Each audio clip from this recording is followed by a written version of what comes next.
Hey, good morning, Christian and Good morning, Steve. Tony. First, a shout out to Jamie Watson, the Apple analyst who's on this call because he's a former UNC Tar Heel. Um, but just wanted to ask, like, with where things are at right now, what has got you more sleepless at night, the offense or the defense? With how the team is executed so far. But it's always a team effort, Steve. So obviously we have to break it down in different moments. When you look at the numbers, I looked at the numbers always to see whether we create chances, whether we are in the game, and I think that there are many numbers that we can look at. Me personally, I don't look too much at the possession, even though it's something that a lot of people look at. But I look at the chances we created. We crossed the ball 39 times in the box, and we have some of the highest entries in the last third. So in that sense, I wish that we were executing with a little bit more precision, because we had certainly plenty of chances to create more dangerous score goals. On the other hand, we received 11 crosses, and then unfortunately they capitalized on the chances that they had, and ultimately people look at the result, and I understand that, and I have to live with that. But I think the team is alive. We have to improve certain things in both boxes, and that's something that we have to keep working. This is the moment that there is not so much to say, but it's more putting the head down and keep working. And in this respect, because each game played out differently, with that, were the chances that Atlanta capitalized on because of perhaps Charlotte was too aggressive on offense, and they countered, effectively, and they took advantage of their times, or Yeah, it could be. Listen, Steve, sometimes you attack and then you get done in counter-attack, in transition. I think that couple of the two goals, maybe three, all three, I think that they are some fundamental mistakes that we shouldn't do. Also because we work on that during the week, specifically about positioning. And this is simple. It's not difficult. I can tell you that it's pretty simple. And then and so we don't apply some basic principle that we have been working on, whether it's focus, whether it's not recognizing the situation, even though we analyze that in the video and on the pitch. So it's a mistake. It's a game of mistakes as well. Unfortunately, when you make certain mistakes, you pay higher than you pay for other mistakes, and we pay the high price. Also, when Thiago Almada give the last pass, he's a player that is very technical and very capable of executing clean those situations. And this is for just to give an example. But listen, I still believe that we have to play aggressively. I still believe that we need to play with attacking mind, and then we just have to refine the way we deal with counter-attack and transitions. agreed. Thank you very much. Thank you. All right, Sam. Hey, Coach. Hope Hey, you're Sam. doing well today. Thank you, Sam. Good to see you back anyway. Thank you very much. To go along with where Steve was going, on positioning, is a lot of players have obviously been playing out of their natural position or positions we've seen them in for various reasons. Do you think that that's maybe contributed to the trouble being in position during transition? No. No, I don't think so, Sam. So you ask me a straight question, I give you a straight answer. And not because I want to defend. I think that those players, I thought maybe my mistake is thinking that we were ready to play in that way. And I saw signs of that starting from last season, and I saw signs of that in preseason, that we were ready, capable to execute. I think I don't want to find excuses. But I think that all the players that are put in those positions, I think that they can play those positions. Is not something that if you are an attacking player, you can play on the right in the middle. If you are the way we play, I think you can play in the middle, you can play on the side.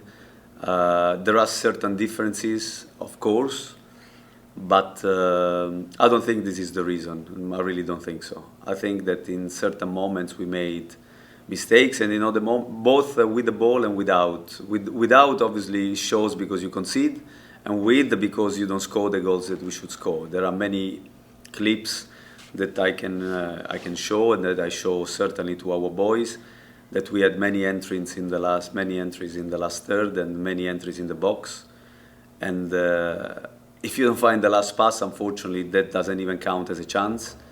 But there are passes to be made with players that they are in front of the goal, ready to execute. You just couldn't find that. It's unfortunate. We can't dwell too much on that. We have to, as I said to Steve before, I think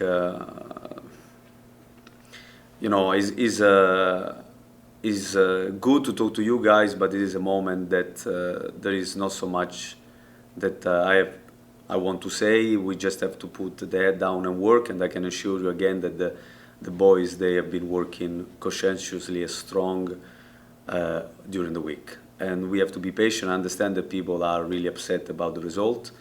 We are, I can assure you that, and we don't live very well because of this situation, but at the same time, I think that there is a good work that goes on from the boys on a daily basis, and we want to keep going and to keep playing our football in which we believe.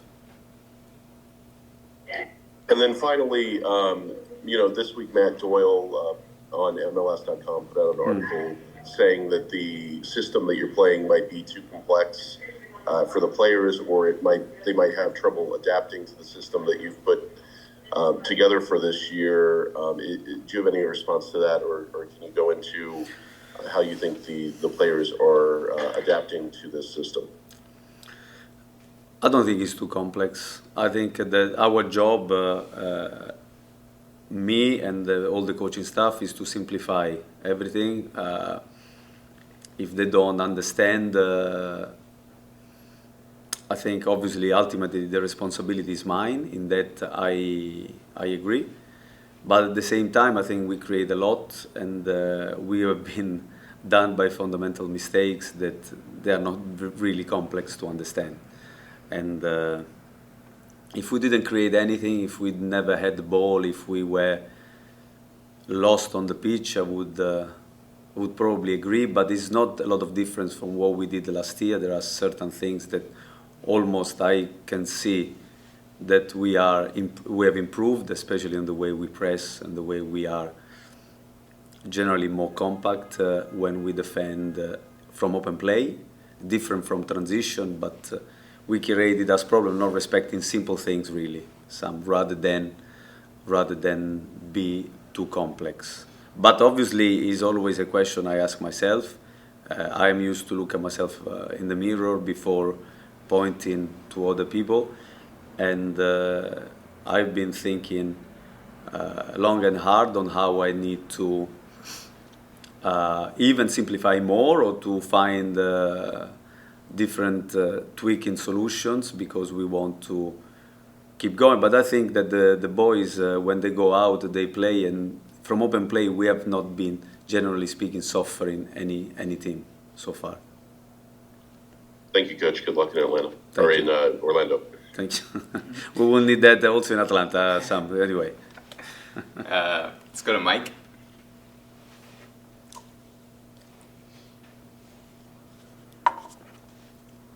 Sorry about that. Had to get the dogs quiet. Christian, good to see you again. Good to see you, Mike. Good to see you, and I hope you have like a movie of the day. I will try to lift your spirits after I get a question in here. And again, apologies for the dogs. As the manager, the head coach, the temptation when things are going poorly is to address personnel, who plays, who's not playing. You mentioned in the past, guys have given you lots to think about in terms of playing time. Have the results of the first three games maybe entered your mind, and maybe, without giving your lineup away, of course, given you cause to think about making some playing personnel changes for your starting 11. Yeah, this is without a doubt because we have a roster for a reason, and there are players that have been given opportunity to play and to show what they can do, and there are other players that have been working well, conscientiously, and waiting for their own opportunity. So of course. And it's not just the result, but it's also the performance or moments within the performance. I think it's only right to think about possible changes or how we can, change certain situations or certain moments by using different players. And I think, like everything in life, things evolve and. People given opportunities, some take, some might start the season. It takes a little bit longer to be firing 100%, and then somebody will be given an opportunity, and then it's up to them to take it. So the work of a roster is to get everybody ready to play in every moment, and whether they start, whether they don't start, to work hard, so whether to take the opportunity or be ready to take the opportunity when it comes.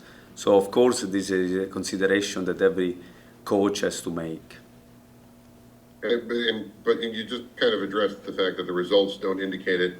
Some folks would say, hey, you haven't won a game yet, maybe it is time, based on that alone. How do you keep that perspective kind of out of the equation? You just addressed players giving you that, the opportunity to play. Yeah, I don't like to talk about results simply because it's a given at this level. I mean, even if you play when you are 7 years old, you want to win. So even when I was coaching the youngsters, I never talk about results because it's a given that they want to win. I mean, for me, it's almost like, guys, we need to win, of course. I mean, show me somebody that doesn't want to win when he plays a game.